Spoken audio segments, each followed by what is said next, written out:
The HOA president was lying in my front yard, screaming that I had electrocuted her into disability while a sheriff's deputy calmly replayed my doorbell footage in slow motion. On the screen, we all watched again as Lynette Carroll, self-appointed dictator of Maple Crest Estates, marched past the 4 signs that clearly read, "Do not touch," "Electric fence warning," grabbed the bright yellow wire with both hands, and got zapped hard enough to perform what can only be described as an interpretive dance about regret. The deputy paused, rewound, and played it once more. Lynette shouted that this was assault. The deputy looked at her with the patience of someone who deals with this nonsense daily and said, "Ma'am, you literally read the sign out loud behind us." Her HOA board sat on the curb, pale and sweating, staring at the stack of subpoenas I just had served. The courthouse ruling still echoed in my head. The defendant, Mr. Dorsy, is fully within his rights. The HOA's fines, lien threats, and trespass were unlawful. Watching them lose in court had been satisfying. Watching them realize they'd also just blown their HOA insurance coverage was priceless. 6 months earlier, I was just a guy who liked peace and working from home. My name is Caleb Dorsey. I bought a modest single-story house in Maple Crest Estates, one of those upscale, suburban neighborhoods where every mailbox looks cloned and the grass isn't allowed to express individuality. I'm an IT consultant, quiet, boring, and tragically fond of grilling in the backyard in the same college hoodie I've had for 12 years. My hobbies are not talking to neighbors, not attending meetings, and definitely not reading 86-page HOA rule books at 10 p.m. Enter Lynette Carroll, HOA president, with the soul of a parking enforcement officer and the haircut of a news anchor, who's about to tell you something upsetting about the economy. Our first interaction was when she slid a letter under my door with the enthusiasm of a process server.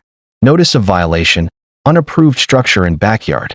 The structure was my wooden garden shed that had been there when I bought the house. I assumed it was a mistake. I was wrong.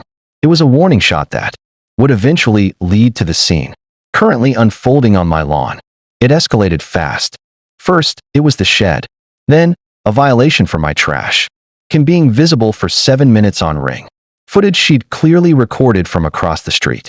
Then came a noise complaint about my lawn mower at 4 p.m. followed by a written reprimand because my porch light was too bright and disruptive to neighborhood serenity. It's a 40-watt bulb, not a stadium spotlight, Lynette. I tried to be reasonable, but I soon realized that in Maple Crest, reason was a foreign language. I attended one HOA meeting, just one.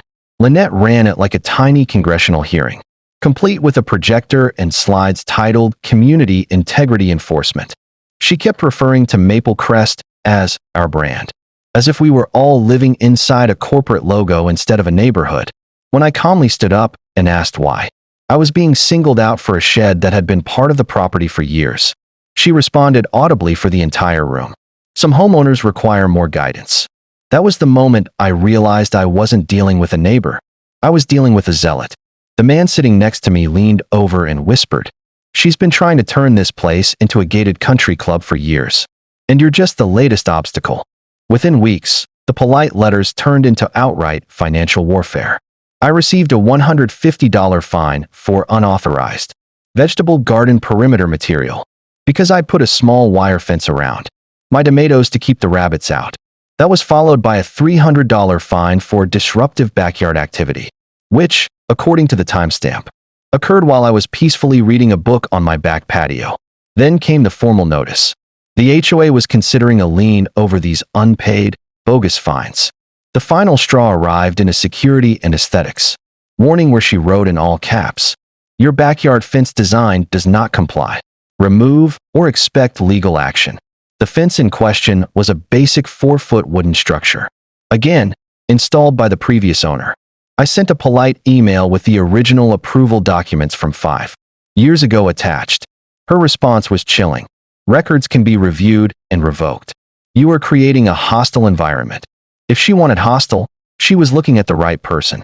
The true turning point came when I caught her inside my backyard. I was on a high-stakes Zoom call when my phone pinged with a motion alert. I clicked the notification and watched, stunned, as Lynette, dressed in her little HOA-branded polo, unlatched my gate and walked straight in with a clipboard. She didn't knock. She didn't ask. She just started taking pictures of my fence, my shed, and even the serial number on my grill to check for compliance. I walked outside mid-call, still wearing my headset, and told her flatly that she was trespassing.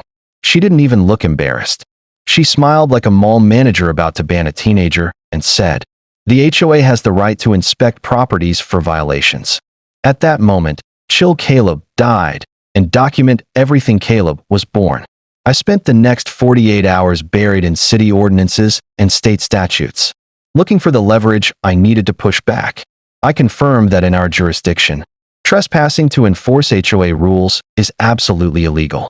Furthermore, I discovered that because my property bordered a dense green belt with a documented history of break-ins, state law explicitly allowed for residential electric fences for security purposes. The law was clear.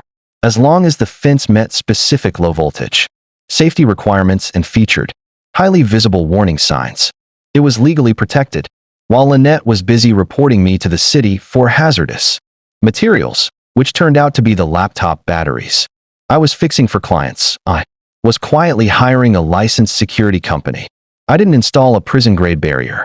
I installed a code-compliant, low-voltage wire along the interior of my wooden fence. Its purpose was simple: deter raccoons, stop the local teenagers who used my yard as a shortcut, and discourage unauthorized HOA presidents. The installation was meticulous.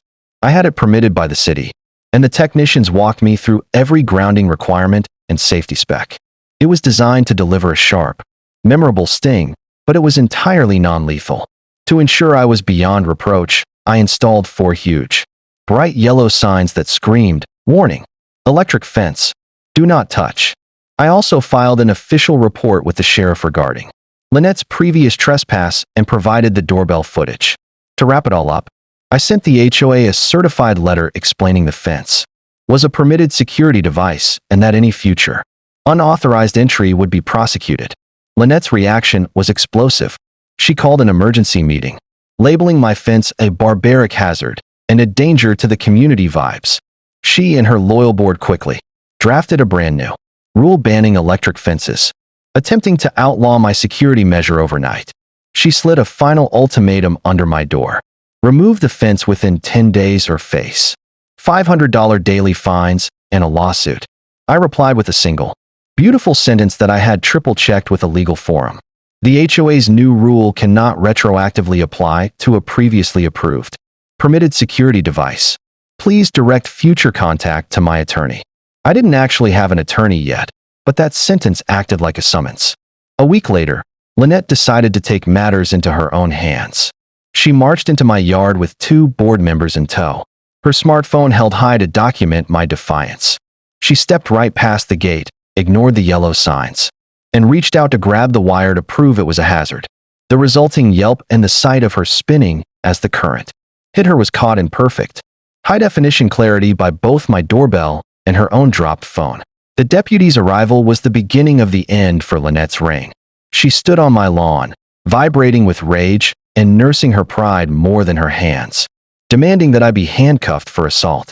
Instead, I handed the deputy a neatly organized folder containing my city-approved permits, the electrical safety certifications, and the video evidence of her reading the warning signs allowed before making contact.